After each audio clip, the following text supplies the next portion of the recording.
and welcome to episode 1 of Reflections of a Slightly Conscious Being. I'm Sandra Lourenco, a music artist that is on a journey towards consciousness. I am not a licensed therapist, psychologist, or coach. All information I share here comes from personal experience and doesn't mean to replace any kind of professional help. So today we're going to talk about overthinking. It's a theme very close to my heart, and so it felt just right to start with this one on the second season. So, what is overthinking?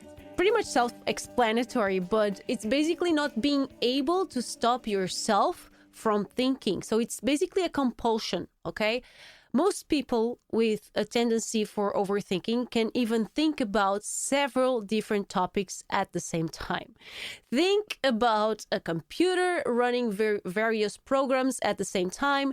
Think about your web browser with various tabs open. So basically, it's like that. In many senses, our brains are indeed like computers, right? So we each have different specs that can be compared to standard computers, if you think about it. So you have your short-term memory, that can be the RAM, storage space, that can be long-term memory, and even processors in the computers, CPUs or GPUs, can be compared to our brain's ability to process information. So computers with better RAMs and processors can process more information at the same time. That is, you can have all these different programs running simultaneously, and they'll work, and the computer will work them all out. And just like some of us are better at multitasking than others, right? Some computers are better than at multitasking than others. It all depends on the specs, right? Some computers can store more information than others, just like some of us have better memories than others. Still, like computers, we each have our limits, right? Our brains have limits. But just like we do to our computers, we have a tendency to push our limits as well, right? It's over 9,000! No matter how great your computer is, no matter how great your brain is, there's always a time when we push its limits. And the more it can handle, the better it is, the more we demand from it, right? But unlike computers, our brains are capable of growth. We have this amazing, amazing skill as human beings of being able to actually upgrade ourselves. We are born with defined specs, for sure, okay, defined by our genes, but some of us just have natural skills. Some of us are born with a natural tendency of being better at some of these specs, right? Some of us have to work more at it.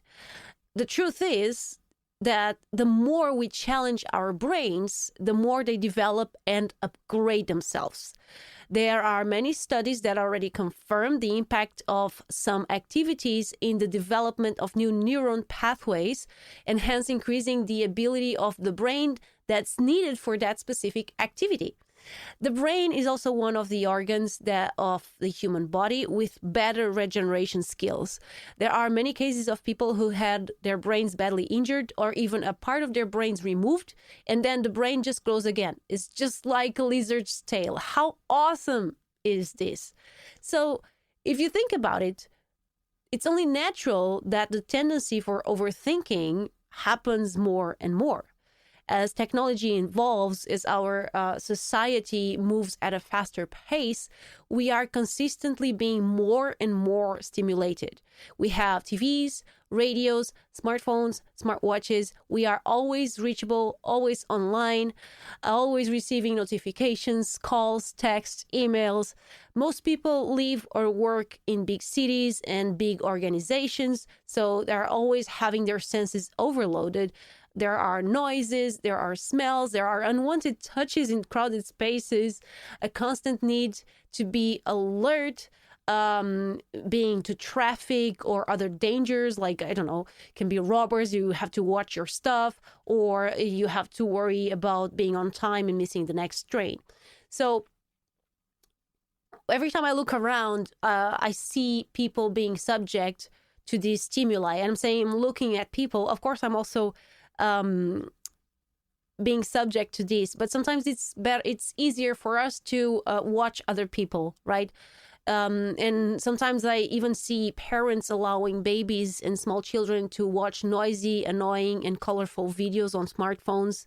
So movies and overall the entertaining industry, everything is becoming more and more fast-paced so that people don't get bored watching this entertainment. And if you want proof, just go watch a movie from the 50s and then watch one movie from nowadays. I'm sure you'll see what I mean. The music, the overall action, the way people talk, everything is faster. You have a lot more stimulation nowadays. And same thing about music, especially mainstream music. We are getting, there were the loud wars back in the thousands in the mixes, that mixes had to be louder and louder and louder so that they can overcome the senses. And it was considered that louder was better. Brains being bombarded with constant information develop amazing skills, almost superpower-like. But just like every superpower, it can be used for good or evil, right? And what's the difference between superheroes and villains?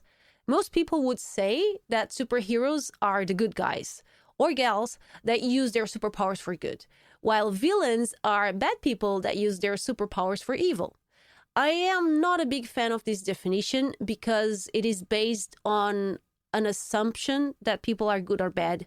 So how do I distinguish superheroes from villains?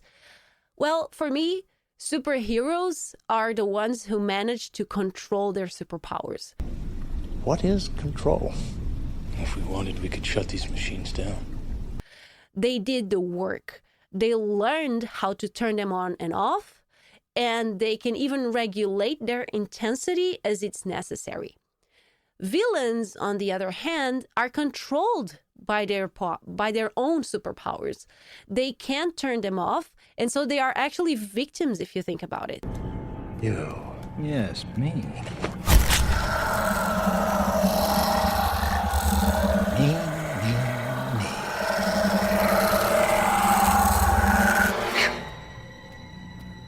Me too. So, how does this apply to compulsive thinking?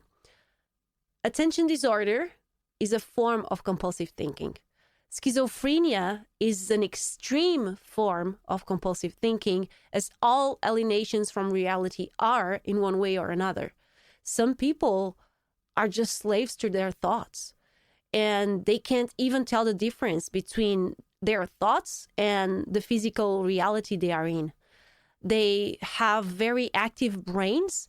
They get addicted to their superpower, and eventually they get lost in it. And it all started with overthinking. And sorry if I scared you. Thing is, compulsive thinking is so normalized nowadays that most people don't see it for what it really is. But it's a form of addiction. And yeah, it's just an addiction like smoking, drinking alcohol, gambling, or whatever. Think about it. At first, it's fun.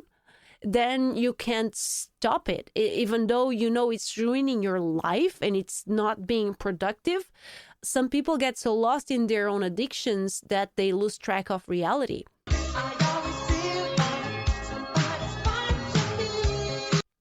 And that's because addictions are vicious cycles.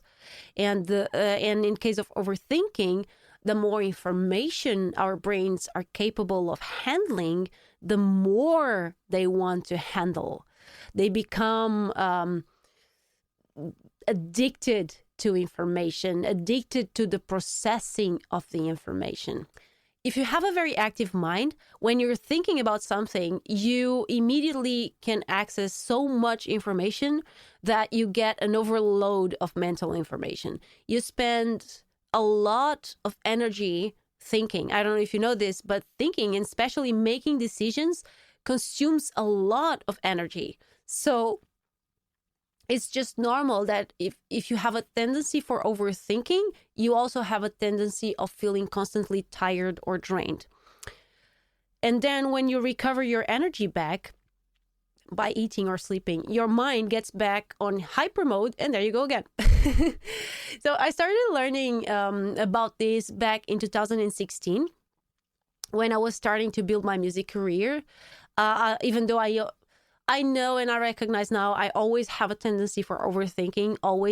I always had a very active brain. I think growing up as an only child, I relied a lot on my imagination to play games and to imagine scenarios and role playing. And so it's just normal that I stimulated that part of my brain more growing up. But especially when I was starting and building my music career, there were so many options. There was so much information, so many things that I thought I needed to do or learn, that many times I got stuck on analysis paralysis, which is a form of compulsive thinking. It's basically a pattern that you start overanalyzing and you start overlearning, and you become the eternal student. You always think that you always need to learn more and more and more, and you feel like you're never ready to get to concrete action. And so you get stuck on analysis paralysis. You spend all your energy thinking, and then you never get to action. You never act. And this was basically one of the patterns and one of the vicious cycles and one of my past addictions. So good thing was that my interest in personal growth also started out just about the same time. It's kind of like something inside me knew that for me to be successful as an artist, I also needed to grow up as a person and as a human being. So I do feel like that's the first step, identifying what's happening. And once you understand how overthinking actually works, you stop blaming yourself for getting stuck and for feeling so tired, because it's not that you're lazy or unmotivated. It's just that your mind activity is draining yourself out, okay? And is distracting you, just like any addiction. It's stealing the life, it's sucking the life out of you. For me, it's important to understand the process and its dynamics. It's the basis I use to get to a solution. And as any addiction, regaining control requires time, patience, tolerance, forgiveness, and most of all, awareness. So far, we can already conclude that if you can find a way out of overthinking, you can free up energy for other activities and be more productive as a result. Also, I can guarantee that most of your problems that you think are problems will start solving themselves, and you will get to a solution a lot faster, because many people, they think overthinking is necessary. And the less I overthink, the easier I solve my problems. Most of our problems are just in our heads, are just caused for overthinking, because this actually feeds the addiction, okay? So, we already talked about what overthinking is, where it comes from, how it works, and how I started becoming aware of how much this issue affected my life. So, many people, they choose to replace one form of addiction with another. One example of this is medication. There are nicotine pills for smoking, and there are mind-numbing pills for compulsive thinking and all their other compulsive forms. There's a pill for everything nowadays. So don't get me wrong, okay? Some people are so lost in their addiction that, in fact, they do require medication to at least regain basic awareness, to step out of that almost dreamlike state. People who suffer from schizophrenia are examples of this, of course. But in my opinion, medication doesn't fix anything, okay? It does open a temporary window where the person regains consciousness, but then the person needs to practice and learn to control learn to control their addiction and their tendencies. Otherwise, they'll just become addicted to a different kind of drug, and that over time will lose its benefic effect. So this is called actually a therapeutic window in conventional medicine. That's a really interesting term if you want to search about it. And what happens is that during that window, or you regain control and you start managing your addiction or whatever it is in a conscious way, or you just need to replace the pill with a more potent pill because the previous one no longer works, and so on. So basically, you replace one addiction with another. The drug's not working. Let's talk about how to overcome and learn to control overthinking with 5 different methods that worked like a charm for me. Again, these are all suggestions based on my experience and what works out and worked out for me, okay? If you need personalized help, please always seek out a professional, okay? So let's start with the first method to overcome overthinking. And it is train being aware of when you're doing it. So it's easy to identify overthinking when you're not stuck in the mental process of doing it, right? For example, when you've drained all your energy and just feel too tired to keep thinking, then you look at the clock and think, oh my gosh, did I just spend like 2 hours in my head? So the challenge is to catch yourself in the process of doing it, okay?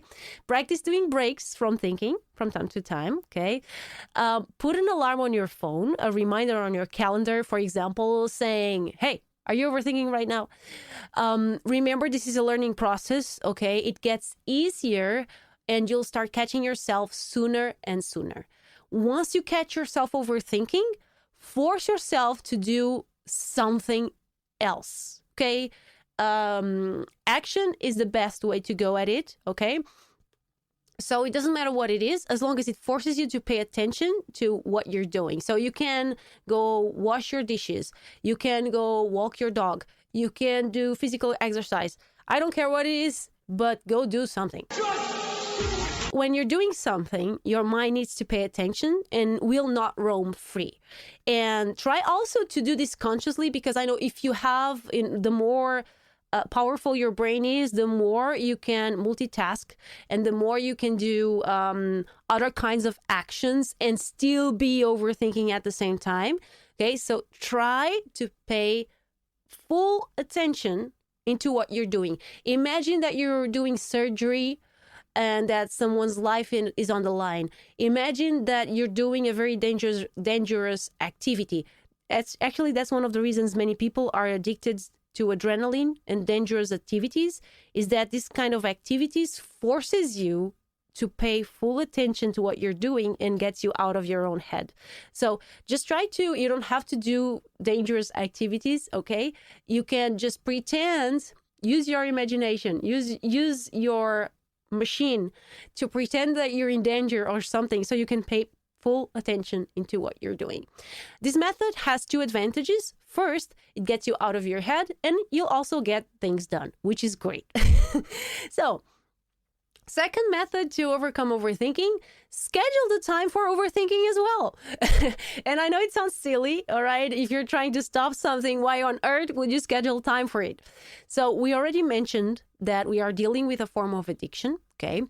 And as with any addiction, we know we probably won't be able to stop it overnight. It requires, it's a work of time and patience, okay? So let's start by reducing the amount of time that you spend per day overthinking, okay? At first, try to see how much time per day do you spend overthinking, okay? Try to, you can do 15 minutes now and then 30 minutes later. Try to see how much time per day on average you spend overthinking. And then make a plan to reduce that time over time. For example, you calendarize that for the next week, you'll spend 2 hours per day overthinking, no more, no less. So you have a 2 hour per day. You spend 15 minutes here, 30 minutes there. And when you get to the 2 hours, no more overthinking for the day. If you catch yourself overthinking off the schedule, use the first method, go do something. All right. And then on the second week, you can reduce the 2 hours for 1.5 hours and so on. Forgive yourself when you sleep, because you will sleep, you will catch yourself overthinking, you will go over time, okay? It will happen just like with any addiction, okay? Just try to catch yourself more and more and try to distract yourself more and more and focus on a specific action, one day at a time. Don't be too rough on yourself, okay? Laugh yourself out. Don't get angry. Don't get mad. Laugh it out. Sense of humor is the best thing you can do, okay? Don't be too rough, okay? Third method, schedule action as well. Like we mentioned before, if you're busy acting, you're not stuck in your head, but please avoid multitasking. Multitasking is a disease of nowadays. It's just because our brains are becoming so much more capable that we have a tendency and to think that we can do everything at once. Thing is, on that sense, our brains are not like a computer. Our brains can do something with a lot more quality if they are focused on one task at a time, okay? So you will notice, if you start acting consciously, you will notice that whatever you are doing, okay, it will have such a great quality to it. I will give you guys an example. I always hated cooking. I never enjoyed cooking, but I learned to cook out of necessity. I was living alone. I didn't have a lot of money, so I couldn't afford to go to eat out or buy cooked food, okay? So I learned how to cook, but it was always a pain. I never enjoyed cooking, even though people actually appreciated my cooking, and so I wasn't doing such a bad job, but I didn't like it. So I was kind of forcing myself to do it. And as I started this work of paying more attention to what I was doing, I started practicing in everything I do, even cooking. So I started paying a lot more attention while cooking. I started, just doing everything consciously. And every time I noticed the difference, it's not that it's like the taste is different. If you cook, sometimes things just work out better than others. And I'm a very intuitive cooking. I usually don't follow recipes. I do my own thing.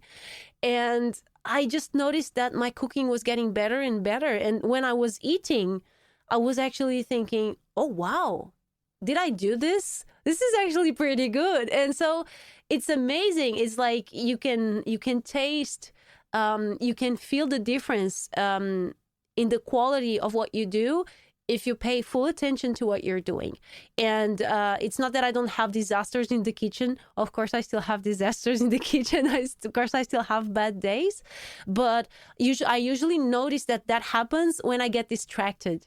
When I'm paying attention, usually things go out pretty well. Okay. So fourth method, when thinking, impose yourself. So when you're thinking, imagine that you are on the scheduled time for overthinking, impose yourself a theme to think about and try to stay on topic. Why is this? Because I was about to say most overthinkers, but I don't like to use the expression overthinkers. It's just because I don't want you to see yourself as an overthinker. Don't identify yourself with your addiction, right? First thing they do, if you go to AAs or something, you see in movies. Luckily, I never had to deal with one of those addictions, but we see it in movies all the time. And they say, my name is, I don't know, something, and I'm a alcoholic. I don't agree with this. I understand why they do it. They do it because they want them to face their addiction, because many addicts like to say that they are not addicts. I'm not an addict, maybe that's a lie. So it's just normal that they try to incute that responsibility. They try to make that the person face themselves and face their addiction. But that also causes you to identify with your addiction, and you are not your addiction. Okay, so I would never say that I am an overthinker. I would say, and I still say sometimes because it's true, I have a tendency to overthink, and it's different. If you say that you are an overthinker, you are saying that you are overthinking, that you are your superpower. So just say that you have that superpower. This way it's something that you have, but it's not who you are. Okay? So if you have a tendency to overthink, you also have usually a tendency to stray away from the topic that you were thinking in the first place. So practice focusing yourself on a specific theme or a specific part of your project or problem, whatever you are thinking, okay? And even if you're thinking about a big project or a problem, don't forget that every project or problem has its steps, okay? So focus on the step at hand. Okay, if you get distracted by another thought, and it can be, of course, a song or Rick Ashley rickrolling you in your head,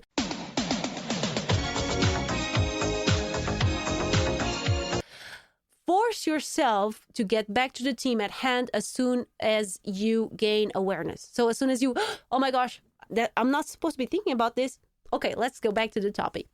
Okay, so far, I've only talked about methods to basically direct your attention so you can get out of your own head and on to action, okay?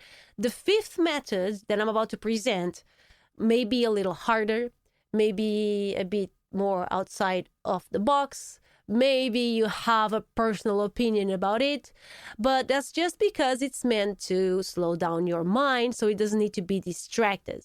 It also raises your level of awareness so you can be able to catch yourself faster when stuck in these mental loops. I'm talking about meditation. Please don't turn off the video. Stay with me. Don't deny a science that you still don't recognize, okay? Let me talk to you about meditation. Maybe you've tried meditating before and it didn't work out for you. Maybe you think there's no purpose to it. Maybe you think it's not your thing. Trust me, I've heard all these excuses before. Why? Because that's what I used to say about meditation. But the more I read about personal growth, the more I saw different authors, many people saying wonders about meditation. So I just decided, I just know this isn't for me, but everyone is talking about it. All right, I'll try it out. So truth is, there are many different kinds of meditation, okay? If you're thinking blank meditation, monks sitting in the lotus position with their eyes semi-closed for hours, of course, you're setting yourself for failure. Okay, it's just like trying to play Mozart in a piano at first try. Of course, you won't be able to do it. Your mind will get distracted. You'll get frustrated. So, meditation is a learning process. Okay, you don't get it right. You don't get it wrong. You practice it. So, no one plays an instrument as they would like to at first try. But you don't quit just because of that, right? Because you realize that's the way it is. You start slowly and simply. And the same with meditation. You start with only 1 or 2 minutes. Try to not think about anything for 1 minute. If you are prone to overthinking, that's a huge challenge. I challenge you to do that. And if you cannot do a blank meditation, which is a meditation with no stimuli at all, just being there in silence with your eyes closed and not thinking, not speaking, not anything. If that's too much for you, and it can be starting out, do a guided meditation. What is guided meditation? Is a meditation with someone talking or even a video. There are meditations with videos, okay? The goal is to focus all your attention on what you're listening or seeing, okay? Empty your mind. You have to let it all go, Neo. Fear, doubt, and disbelief. Free your mind. Release all thoughts that come. It's easier at first if you have something to focus upon. And that's why I recommend guided meditation first, okay? Start with that. Then with practice, you can start increasing the time. You can start going from 1 or 2 minutes to 5 minutes, then 8, then 10, and so on. And you can also start reducing the level of input you need. So go from guided meditation to just background meditation music or chants, and then nothing. That's the advanced kind of meditation. I started meditating also 6 years ago, and now I can say there's no wonder why so many people recommend meditation. And I've been seeing its effects over time, and in my case, it not only calmed my mind, it allowed me to be okay just being still and not doing anything or thinking anything. It stopped a compulsive habit of biting the skin around my nails, which is called dermatophagia. You can search for it online. It's an addiction I had since I can remember, ever since I was a kid. I never remember not doing it. But now you can see my fingers. I have absolutely nothing. And this is something I'm really proud of. And this kind of addiction is actually connected with anxiety and attention disorders, which are other symptoms of overthinking. So it also freed me for headaches, and so on. And so it's meditation. It's all about raising your awareness and calming your mind from this constant stimuli addiction that we're subject to all the time. Okay. Another thing is that you can practice meditation everywhere. If you think about it, you don't have to be on a calm environment. Actually, distractions should be welcomed. Okay, let's take this a level up with more difficulty, and let's see if I can stay with an empty mind around a noisy environment. That's kind of like pro level. So, for instance, next time you're stuck in traffic or waiting in a line for something, try to empty your mind. And you can start that by paying attention to your senses, to what's happening around you. Give your full attention to what's happening around you, but don't focus on anything in particular. If a thought crosses your mind, and it will, okay, and or if you start looking at someone and start judging the person or start thinking, just release the thought. Don't pay attention. Let it go and return to the exercise, just looking around, paying attention without making judgments, without thinking much of anything. Okay. Because this happens, if you suddenly remember something important that you think, that you should do, just write it on your calendar, on your phone, schedule a reminder for later. Okay. But then get back to the exercise.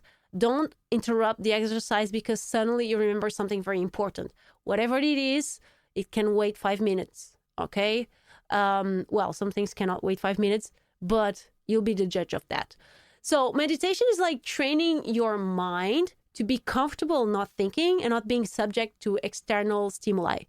You'll increase your level of focus, and anything you do or think will actually become much clearer and alive. You'll learn to appreciate everything a lot more because you are not distracted thinking about other stuff. So that's all for today. I hope this episode was helpful to you. And as always, feel free to comment, like, share, reach out, and all that. Okay? See you on the next week. Bye-bye.